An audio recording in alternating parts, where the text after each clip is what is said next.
Magandang araw lahat mga tingbal. Nagluto po ako ngayon ng tortang sardinas. Nagisa po muna ako ng bawang. Bawang ito.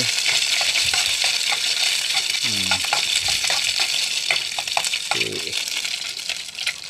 Ito lang makaya sa bulsa mga tingbal. Sigipit pa tayo ngayon. Dami mga okasyon. Tortang sardinas mga tingbal. Nilagyan ko na ito ng asin at saka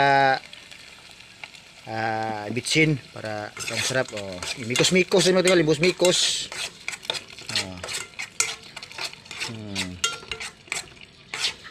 Solve nito mga tingbal sa pangulam kasi gipit pa. Marami okasyon na dumadaan. Pasko at New Year. Kailangan nating magtipid lalo na karong New Year.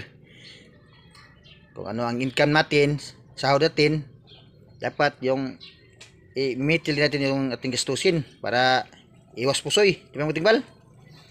At sa panahon ngayon, kapag marunong din kumain, marunong din magluto, hindi kain na lang kain, di ba tingbal? Tortang sardinas, bahog na tatuan mga tingbal.